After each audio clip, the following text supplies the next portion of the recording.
We're live. Hello.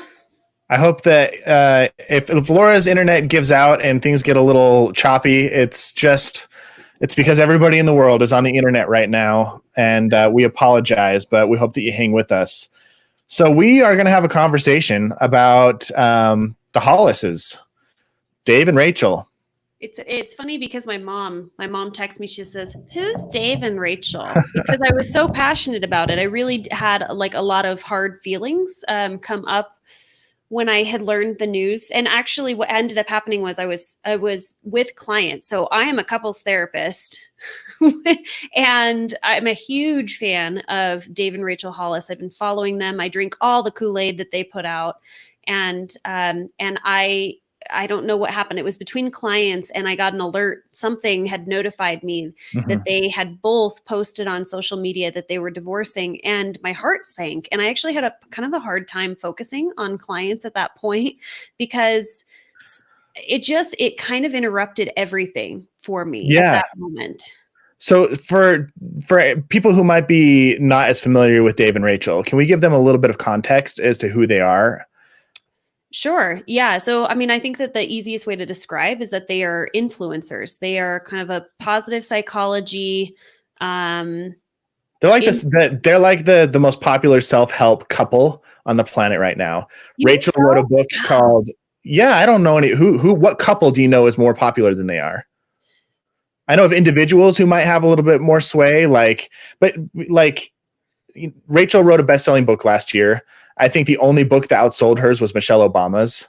Wow. It was called Girl Wash Your Face. It's one of it may not have been number 2, but it was in like the top 5 bestsellers last year. They have traveled the world on their Rise tour, speaking to arenas full of women. They have a podcast that is insanely popular. Yeah. They've been on Oprah. They've been on stages with like people, I don't know if with Tony Robbins, but that kind of crew.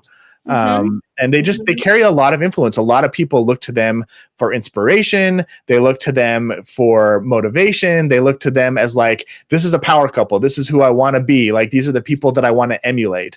And so to have them be kind of at the peak of their success, come out and say, hey, actually, for the last 3 years, we've been really kind of struggling and we decided we want to get a divorce. I think it hurt a lot of people. And before we started the call, you even said you felt a little duped. Can you tell me why? Ooh, yeah. So the thing that's so different about the Hollises is that there are a lot of people in the public eye that are not as transparent, and they have put themselves out there in a way that has really demonstrated themselves as being a pretty wide open book. Yeah. A lot of the way that they interact with their audience through their teachings and their podcast, it's so transparent that you feel like you really know them as people, not just this public persona. And so that is the way that we have interacted with the Hollises. Is I feel like I'm an aunt that I kind of know like their life. I have an opportunity to see what their home looks like. And I go to the gym with them and I work out with them. And then I'm in the closet with Rachel while she's recording the podcast. And then I hear Noah in the background. You can tell like I'm a big fan. I know all of the players. And so you feel like you have really had this transparency into their relationship. And they've kind of built their brand on being authentic and transparent. Exactly. And then to have this announcement come out and have the appearance be that they had this amazing stellar marriage, and then actually have the truth revealed that it's not great at all. I think that can be jarring for a lot of people. Yeah. Yeah. And it was very jarring. And not only that, but their platform is built on the two of them and their relationship. So it's not that they're just saying, hey, we are a brand and we love one another and we're co-parents, but we're also, both running this business partners. But our brand is that we bring couples to arenas and we teach them how to have an amazing relationship. And we have a podcast called Rise Together, and we bring experts on and we talk about from our own experience and our own learning of how to have a great relationship. And I mean, yes, I do feel duped in that if I have had all of this transparency, how come along the way you haven't said this has been really hard? And we've gotten droplets of it, but it's never been I'm having a hard time communicating with my partner where sometimes I feel like are we supposed to go about this for the rest of our lives? Are we meant to be Yeah. together? Those Yeah. questions have never been publicly talked about, which is hard because I do think that if we're going to talk about the good and the bad and the ugly, let's talk about it. Yeah. Let's bring it up. So I said in the description of this post that this wasn't going to be a gossip sesh. So No. like the intention of this conversation is not to throw stones at the Hollises or anything like that. But I think it's important to have context as to why so many people are hurting Yeah. and kind of torn up by this. I think if the reality the reality is that a lot of people really did look up to them and wanted to emulate them. And when your hero falls off their pedestal, I think it can be really shocking. And I think one of the questions that came up for a lot of people in the last couple of days is they've heard about the Hollis's divorce announcement. They start to think, well, if they couldn't do it, can I do it? Right. Like if these amazing people who are leaders and who profess to have everything together and they're successful and they have the money and they have the connections and they have access to the best therapists and the best coaches and the best resources, and like, if money is no object and resources are no object and they can't make it, what is the likelihood that I can make it?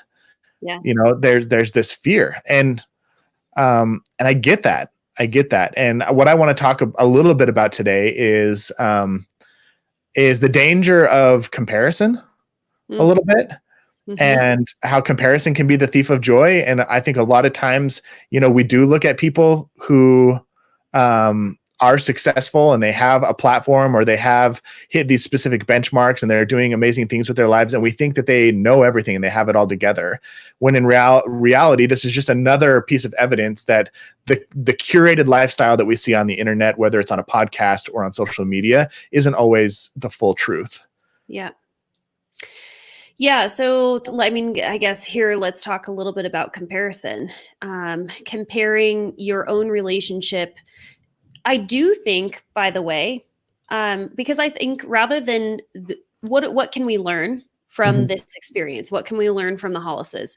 And one thing that I learned is how amazing it is to have a model, to have something that you look at and you're able to identify it, and it might be a few steps ahead of you.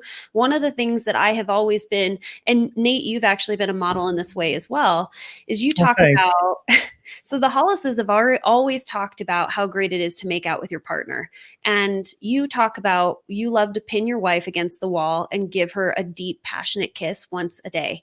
That is something that I have looked at and gone, what a cool model. And for me to be able to see something that's just a couple steps ahead of myself, it gives me something to shoot for. And that's been really helpful with the Hollises all along, is having them say, these are some things that are going really well in our relationship. Yeah. This is what we're doing right. And I can tell you that has been really helpful, is being able to have a model. And if it's not the Hollises, who is it going to be? It might be Dax Shepard and Kristen Bell, Frozen, right? That might be a model couple, or it might be the couple. Or maybe it might not be a celebrity. Maybe it's just a neighbor or a family member that you really admire. Yeah. And it is really difficult too to have a model couple where it's sort of the Instagram relationship where only the good, bright, shiny, beautiful things that you choose to post are what you are actually seeing. It's not the full truth and reality of what's going on. Yeah. Do you think I'd like to read that quote from Dave Hollis's book and kind of, because there's some irony in it, but there's also some stuff that I think is valuable to talk about. Yeah. So with regards to having like a mentor or somebody to look up to, Dave Hollis wrote in his book, How to Get Out of Your Own Way. He says, I filtered other people's relational feedback based on their track records. Have you ever been in a situation where the person giving you relationship advice couldn't themselves hold one down? In the same way that I wouldn't come to somebody who is totally out of shape for advice on working out, the idea of giving weight to the opinions of someone who isn't excelling in their relationship is ridiculous. Plenty of people have tried to tell us the best way that Rachel and I should be doing our marriage. If those voices come from people who are killing it in their own relationships, their thoughts are welcome. But if the feedback that you're getting is coming from someone who can't keep a steady relationship, you best filter out their feedback, as it does not come from a credible source. So, there's a little hypocrisy there. But I actually disagree with Dave. Okay. What was that? Well, I think there's a lot of hypocrisy. It goes completely against, I mean, we're not here to bash, but that is a line that is going to, if it hasn't already been used in the media, because everybody is now concerned, like everybody has something to say about the Hollises. And by the way, if you don't know who the Hollises are, it's fine. You could still learn something from this conversation. I know that Deanna said, I don't know who the Hollises are, but my husband did. Yeah. Yeah. So the thing I agree with is it is important to take into consideration where you're getting your information. Yeah. Like getting your information from people who, like, for a great example, a lot of people say, well, my parents have been married for 30 years. They have a great marriage. Mm-hmm. Length of time together does not equate to quality marriage. There's a lot of people who stay together for a long time and are miserable, or what they have is not very, they may not be miserable, but they may just be kind of tolerating each other. Mm-hmm. And I think we use that as a benchmark for success in marriage, is how long we can endure each other's presence. And that's not a great benchmark. And really taking into consideration where you're getting advice from. Is it coming from proven research? Is it coming from somebody who really does have a track record of being together and enjoying their time in their marriage, like creating something really great? Or is it coming from somebody's gut intuition, or, you know, something that they read in a book one day, or like something that just kind of feels right? Yeah. And not all opinions are created equal. Not all perspectives are created equal. So I love that he pointed that out, and that one of the best places to get marriage information from is somebody who does have the type of marriage that you want to emulate. But I think the place where I'd kind of urge caution is make sure that the person that you're emulating isn't just feeding you a curated version of their life. Like, make sure that when you look at somebody's marriage and you really do look up to it and admire it, that you would admire all of it, that you admire how they deal with conflict and not the fact that they don't have conflict, that you admire, you know, the fun times that they have together, but also maybe the work and the effort that has had to go into making those fun times possible, and the sacrifice, the stuff that you don't see on the back end. So it's interesting because I'm gonna sit on this a little bit longer before. But no, I mean, go on. I just I'm thinking. So there's some thoughts. I need to start writing it down because I'm into what you're saying. Yeah, I think the hard thing for me with regards to this specific circumstance is they did a great job at duping millions of people into believing that what they had was something different than what they actually did have. And so people came in and trusted the Hollis. And once again, like, I think that there's things that you can learn from anybody. So there's principles that the Hollises may have been teaching that could have been really helpful and really impactful to a lot of people. And the fact that they're getting a divorce doesn't invalidate the positive things that they taught. It's just, I mean, a great example, and maybe this is taboo to talk about, but like Dr. Gottman has been divorced. Yep. And he's seen as the foremost relationship expert on the planet. Like, he's the top relationship researcher on the planet, and he's experienced divorce. Okay, so let me just step in just for a second. So John talks about when he first started his research, he makes this joke, and he said, I paired up with my business partner, with my research partner, and the two of our relationships were not going so hot. Like, we were dating women and they weren't going so well. And so he was coming from a place of just like genuine curiosity. Yeah. And perhaps, maybe what ended up happening is, and what we might not have kind of seen full circle, is that the relationship issues that the Hollises were going through has been a forever evolving story of the two of them, that they have had issues, and so therefore have sought out really great therapists, have read really good books. I mean, they have a lot of good information and tools in their toolkit, and the only way you get to those tools is if you're experiencing pain in your relationship. And so I think that they have become really great teachers, and they're teaching the tools to other people because they have gone through the struggles for the last many years. And we haven't necessarily thought about that, of where these tools came from in the first place and where the passion came from, because we tend to get really passionate about recovery when we ourselves have gone through some sort of addiction. So they've probably gotten really passionate about having an amazing relationship because they've had to work so hard on their relationship. There's a kind of a quippy quote that I hear a lot in the personal development space, and it's your mess becomes your message. A lot of times the thing that you struggle with the most ends up becoming the theme, the thing that you are most passionate about, the thing that you advocate for the most. And so I think in a real way, the struggles that the Hollises have been dealing with have given them the fire to talk about this stuff openly. And like, it's once again sad that their marriage isn't working out. And it's interesting to think about how much of the good that they have done in the world has been a result of the pain and the struggles that they're facing. So here's the thing that I'm really excited about, which is I'm excited to see where this goes. And man, I mean, I want to wrap my arms around these two, because if you can imagine, for those of you who have already considered divorce and going through that, how difficult it is because you realize it's not just about you. And just imagine sitting in a room with Dave and Rachel going, okay, so if we get a divorce, we are paying our entire staff of these people that we've built up. It's not just about our children. It's not just about us, but it is also about all these other people that have made changes in their lives because of our teachings. But here's what I'm excited about. I'm excited to see how they create the future for themselves. And part of it is that I'm hoping that they get really stinking creative, and I hope that they open up eyes that a traditional marriage is sometimes not the only way to have joy for your children and for yourself and for relationship with. You can experience partnership without being married. Yes. And I think so many people see it as black or white. We're either married or we're divorced. And we know what that looks like. Kids go back and forth between houses, and we see each other at weddings and funerals, and that's basic, and birthday parties. But I think that the Hollises are probably going to do something really spectacular in opening up our eyes, that there is a whole lot of gray and creativity that could happen in creating something really special and wonderful for everyone. Yeah, that would be nice.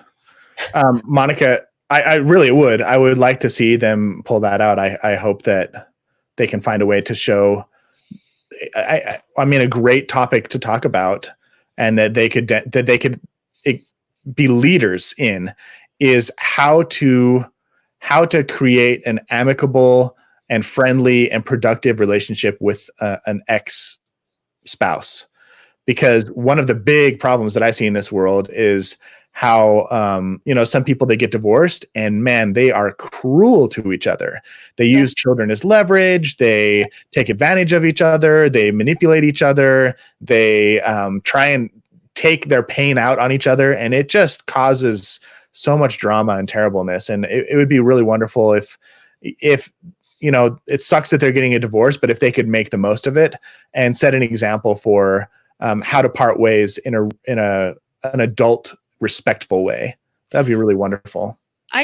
In some ways, I wish that they didn't have to set an example. I wish that they didn't have to be under the microscope of all of these people. I mean, they put themselves on the map as influencers. It's not like they could say, hey, I didn't choose this. They 100% chose this. They chose it in a place where they wanted to be leaders. So now that they're leaders, I wish that they could just sort of put a drop cloth over their relationship and over their family and just say, don't look at us for a while. We're going to go screw up. But it's hard because they are going to screw up, and they're going to have people talking about them on the internet like us. What was it that I wanted to mention? I don't know. I really appreciate Monica's comment here about they were not portraying the struggle accurately. They were being transparent, but they weren't portraying the struggle accurately. Did anyone have an idea that they had any struggles in their marriage? Now, I know I was talking to my wife yesterday, and she started reading Girl Wash Your Face last year. Yeah. And she said she stopped reading the book when she got to the marriage section because it just turned her off. Yeah. I don't know how you felt about like how their love story. Like she basically talked about how their relationship was super manipulative. You know, she was doing things that were a counter to her values. She was being kind of brushed off and maybe used and taken advantage of. And then she broke off the relationship. And then the next day he shows up on her doorstep and says, no, I want to do this. And then they ended up getting married. And does that make sense? And like, it tells me that their marriage from the very beginning, their relationship from the very beginning didn't have necessarily that strong foundation of friendship that the Gottmans talked about.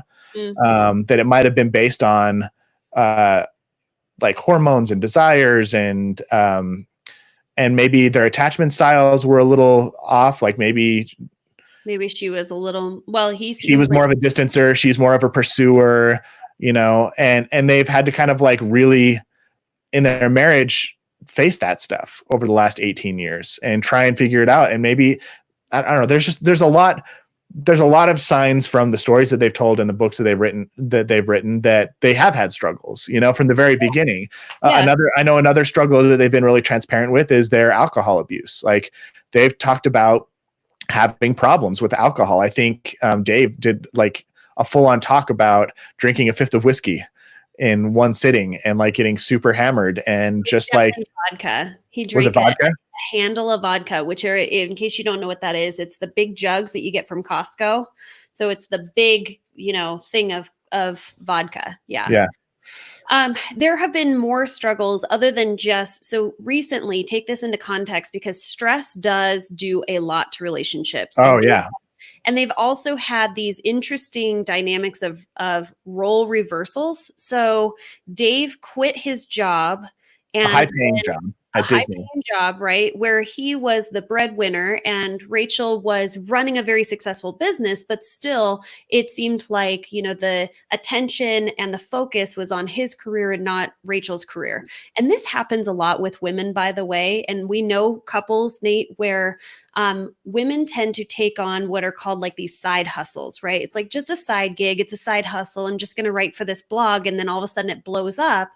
And even though you are making a lot of money and you still have all of this energy that's going out the door for your side hustle, it's not considered like it's not like the job that everybody goes, wow, what a breadwinner you are. Right. And Rachel's been hustling and there's been this reversal of power in the relationship. And Dave talks about actually in the struggles about how he struggled with taking on a different role at the Hollis company where he was used to being top dog and all he had to do was pass things through the chain and they would just get done like in an instant. And now he's hustling and now he's taking on so many roles. More of a support role. Kind of a support role. And not only that, but like he's taken, you know, some direction from his wife. So the role reversal is really difficult. They're business partners. They moved their entire family to a whole nother state. Not to mention, like, there's stress that comes with success. Absolutely. Like when you have a #1 best-selling book, you know, a New York Times bestseller, and you're speaking on stages in front of thousands of people, and you're running a crazy schedule, and you're on Oprah, and you're on every popular podcast and radio show and TV show. Like it's exhausting. It creates a lot of pressure. It screws up your routines. Your life is under a magnifying glass, and that adds a whole new component of stress that I don't think most people have empathy for because they don't understand. Yeah. Like I remember when my wife and I first started publishing the podcast that we do together. You know, we started publishing episodes, and I remember the first time we got a negative review or like hate mail. You know, and you think being these people who are out like trying to make great marriages and trying to inspire people to be better, that we would that's such a positive message that we would never get haters. But man, do we get haters. And it shook.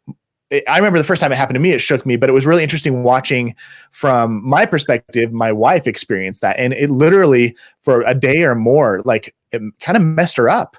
And now I think about amplifying that by a million, Yeah. and having tens of thousands, entire websites, entire like Facebook groups and subreddits on the internet dedicated to hating you and talking about what a phony you are and how fake you are and how much of a poser you are and how disingenuous you are and pointing out all your flaws. And every time you make a mistake, it ends up on somebody's gossip website. And like, man, that is a lot of pressure to deal with.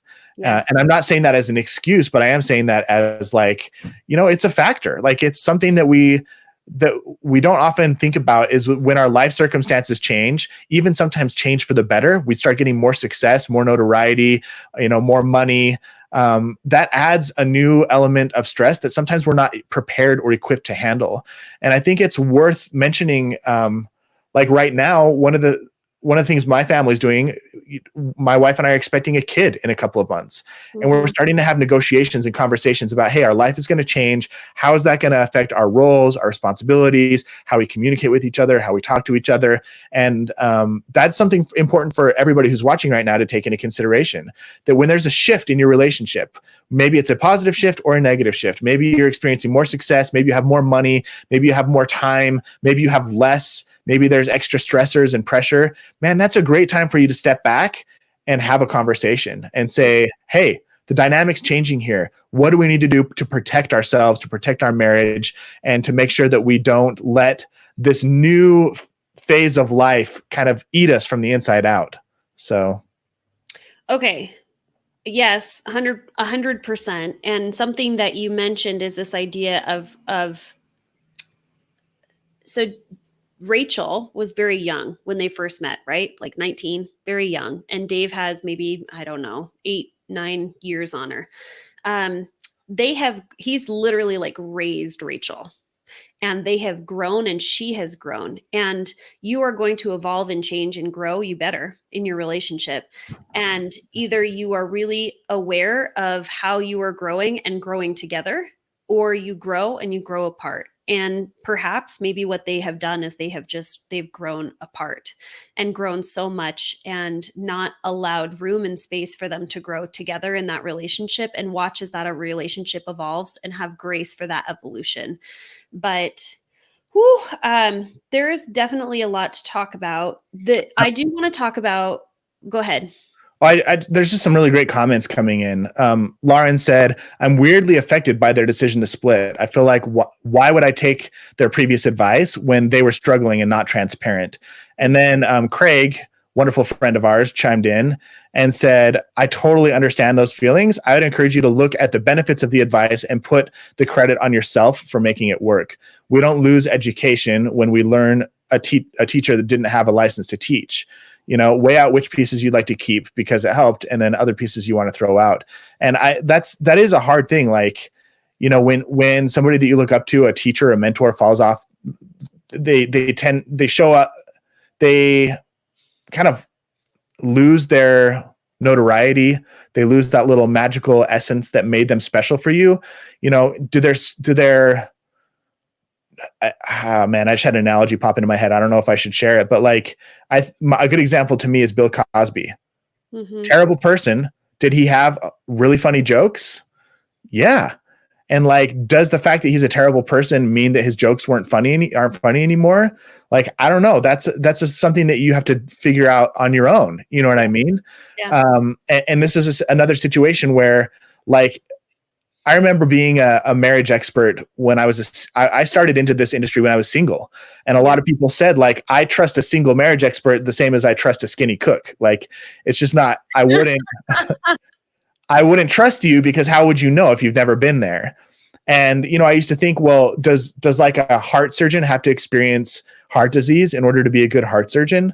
Or do you just need to like know your stuff? And the fact that David and Rachel couldn't necessarily practice what they preach doesn't mean that the lessons that they were teaching weren't founded on decent principles. 100%.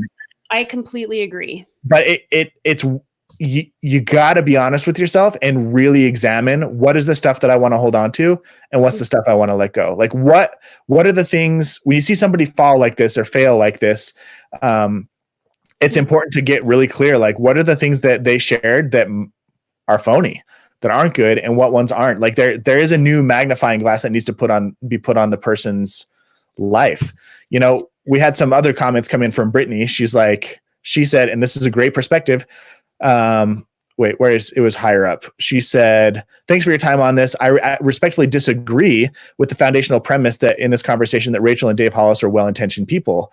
And all I've learned about them, these are not good people, particularly Rachel. If you dig deep and learn more about them, you'll see this divorce seals the deal on them being frauds.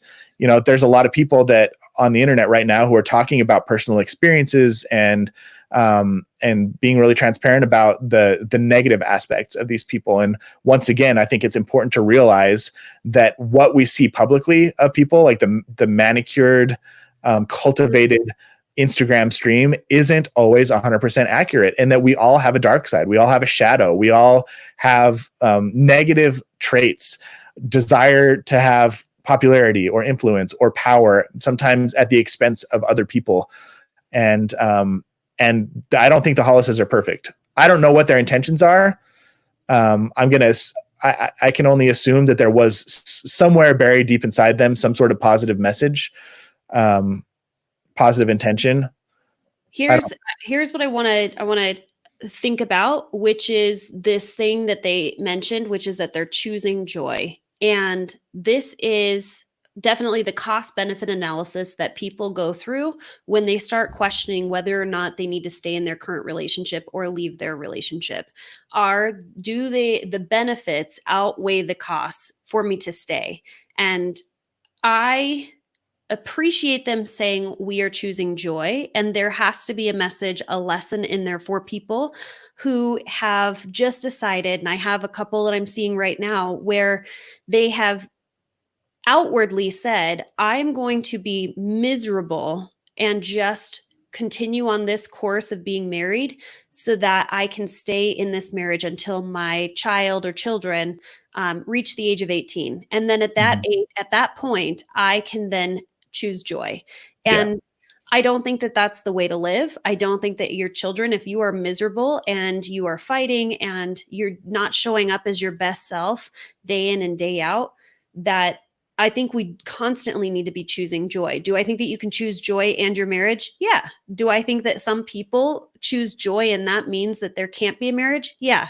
And we are not going to know what is going on behind closed doors. I think we've been led to believe that we know, but is it our right to know what's going on behind closed doors of the Hollises? No. And yes, if we're feeling duped, then we're duped because we thought that we had full transparency, but we don't.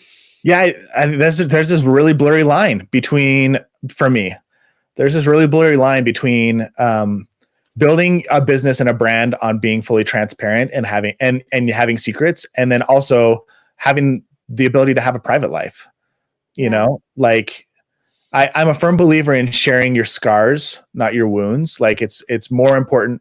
It's hard to share things, the struggles that you're going through in the moment. And I think it can sometimes cause more damage than good. And so maybe that's why they withheld this information. We have a lot of authors, and this is very interesting. So I started going down the path of, and if you have read some of these books, you will know. Eat, Pray, Love. Eat, Pray, Love was super popular. How many of you have read Eat, Pray, Love? And then also Untamed is a recent book that came out by Glennon Doyle. And then the book before that, I think was, I don't know. So these are two women authors that have been sort of transparent, right? They're autobiographical novels that a lot of women are reading. And both of them have talked candidly about their struggles, but they've also gone through changing their partners. And coincidentally, both of these women went from male partners to female partners. But I think we're probably going to end up having another book that comes out that is going to speak to a whole nother audience of women that either Rachel writes that is saying, this is the struggle that was going on. And if she, in fact, is going to talk about her scars, then she has to live her wounds right now so that she can talk about her scars later. And I hope that there is a lot of good that comes from the people who choose to read it and the lessons that are learned in the process.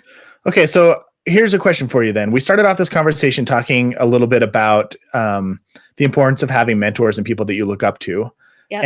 And the fact that so many people were looking up to the Hollises is why their split is so painful, including you. Yep. So you being a fan of the Hollises and being a marriage therapist, Mhm. what is your advice to people with regards to finding somebody to look up to without putting them on so much of a pedestal that if things don't work out, you end up devastated, almost like it's your own divorce, which I think a lot of people are feeling that kind of grief, maybe not Yeah. to the exact same level, but it's comparable of like, oh my gosh, they are mourning the Hollises divorce because of how much they admired their marriage. Yeah. So how do you pick a mentor? How do you pick somebody to look up to? I mean, it's hard because generally you're going to be picking mentors of people that you see the relationship on the outside. And we know that what you see is not what you get. So it has to be a challenge. Generally, I Well, think, can I shift the question then? yeah. What should you look for in a mentor? Mm. Like, what are the qualities that you want to see? What should you be looking for? A well manicured Instagram presence? Should you be looking for like really vulnerable blog posts? Or is there something else that we should be looking for? And I'm asking this as an honest question. I haven't put any thought into this. Okay, so what you just mentioned was two sides of the spectrum, right? Like someone who is just wide open, vulnerable, you get to what you see is what you get. Everything is on display. The opposite is everything has been manicured and you what you see is really just what I want you to see. And then I would say what's in between there is healthy boundaries. And is it not what we saw between the Hollises, if we were not aware of their personal struggles happening in the moment, does that not say that maybe they had some boundaries that they said, here are the things that we talk about in public, and here are the things that we share, and here are the things that we don't share? Hmm. So maybe the Hollises were doing it right, that they had established boundaries and they said, we're not going to talk about what's going on right now. We're going to play it out and then we can talk about what we learned from it so that we can impact people. So, I mean, healthy boundaries would probably be something that I would look for in a really good mentor. People who have struggled and come out the other side. It's hard. It is hard. When I was in therapy school, I guess that's what you call it, therapy school. Ooh, I love this. Hang on. This is worth Jessica. Mentors are greater than miracles. This way. We must seek out mentors like we seek out doctors. They are there to help us and guide us, not to provide absolute solutions. I love that. That was a really thoughtful comment, I thought. Yeah, well, Deborah thinks that you guys are a great mentor couple, you and Ange. Oh, thanks, I Deborah. Yeah, I agree. I do think it's Do you feel like sorry, I don't mean to cut you off. Do you feel like the Hollises, if they had publicly come out and said, hey, there are struggles that we have behind closed doors and we don't talk to them because we're in the middle of them and we'll share them with you later, do you think that would have created creating a boundary with your audience would have made this a little less shocking or hard to deal with? Yeah, I absolutely do. Absolutely. And they've definitely talked about their struggles, but it's been very business related. Yeah. Other than talking about the transition that they have had, where they have had to figure out how their roles are evolving with creating the Hollis company. But yeah, sure. But I'm not going to look in hindsight and say that you should have done this for us. This is Right. about them and their relationship. Whew. Anyway, Okay, so back to picking mentors. So boundaries is a really good thing to look for. Boundaries, and I do think while it's not necessary, I mean, just about every addictions counselor is doing it because they have had misuse of some substance along the way at some point. Mm. And as a therapist, when I was in school, we talked openly in a room, and I felt like almost everybody in the room was there because they had an experience with therapy along the way that was transformative for them. And they decided, this is why I'm in it. And I think, there's a reason why the Hollises are in the place where they're at. And they were preaching messages because I'm guessing that they were thinking, if only we can arm couples with this, we can prevent them from having the struggles that we had. That's my guess of why, their pain became their passion. Mm.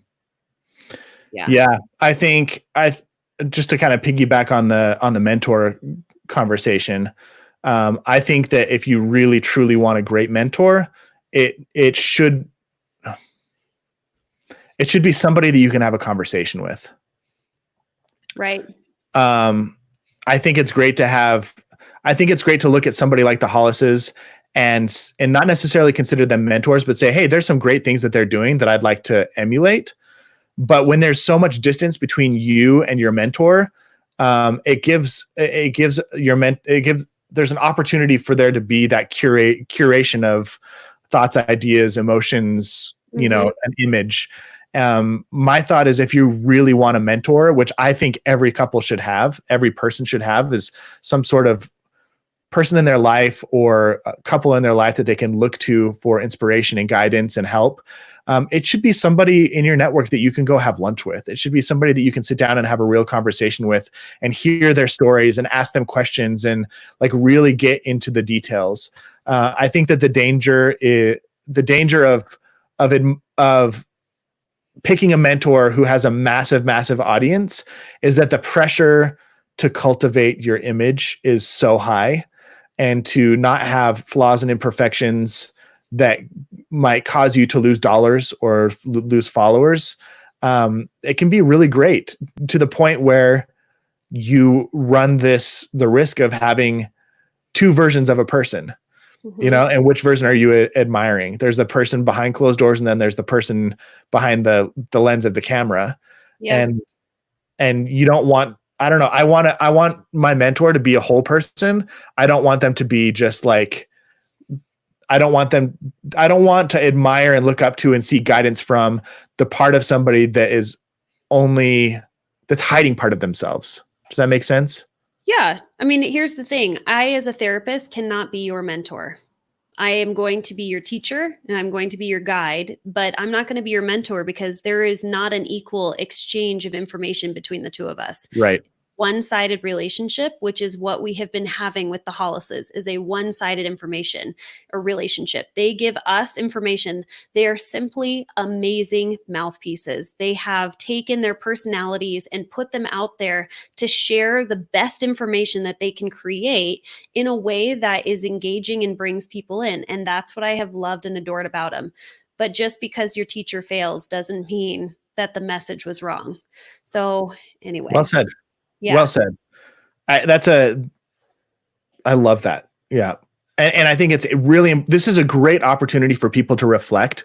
Who are the people that I look up to and who are the people that I admire, and how much of my admiration do I want to put into this person, and how much of it is just like, I really enjoy the content or what they stand for.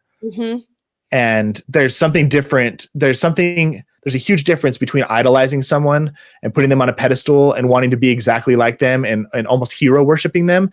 And then just having somebody who is like, oh, that's a really cool thing that I want to emulate. That's a cool thing that I'd like to have in my life.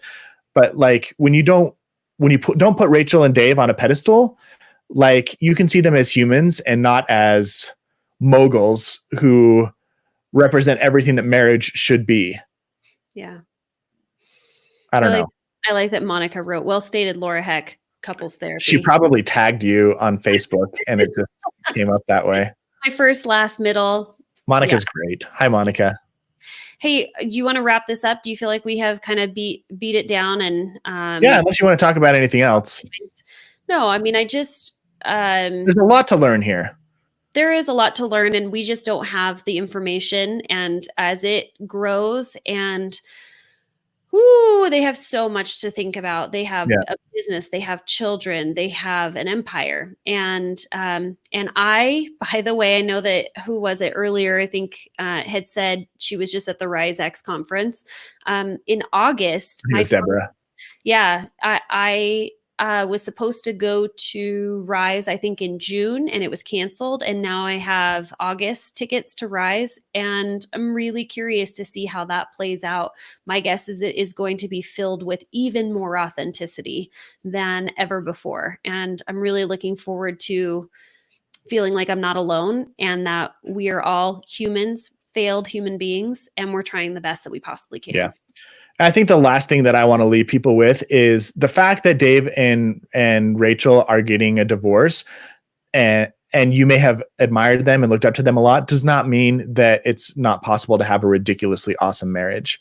There's a lot of things going that we still don't know about and may never know about. There's a lot of things going on behind the scenes in their world and in their relationship that caused them a lot of stress and a lot of pain and led them to make this decision.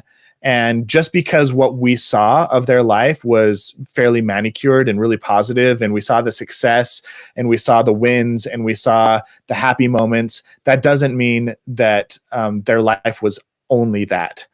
And the reality is that having a ridiculously awesome marriage is totally within reach of anybody. And it's about learning the right skills. It's about acquiring the right tools and knowing when and how to use them. And it truly is a skill set. It truly is a skill set. And if you develop those skills, the earlier, the better. I think if I do a plug for people for if they're saying, okay, skills, like what skills are you talking about? So yeah. I think that this is a good point to bring up that we do. I mean, Nate and I put on a workshop, and we're going to do our first virtual workshop coming up on July 9th, 10th, and 11th. And it's in the evening. I think it's from 6 until 9 p.m. Mountain Standard Time. Yeah, I'll put a link in the comments. It's all about skill building, because it's really just about, like, exactly what you said, fill your tool belt up and learn how to use the skills so that you can manage conflict. You can have a great relationship and hopefully, be someone that can have an amazing, epic relationship. Yeah, capacity is definitely limited. We only accept a handful of couples. And this is the first time we've done it virtually, so people can attend from all over the country. Laura, for those of you who may not know her well, she is a certified Gottman therapist, a licensed marriage and family therapist. There's only roughly 300 certified Gottman therapists in the world. She helped develop the program based off of Dr. John Gottman's work, the 7 Principles for Making Marriage Work.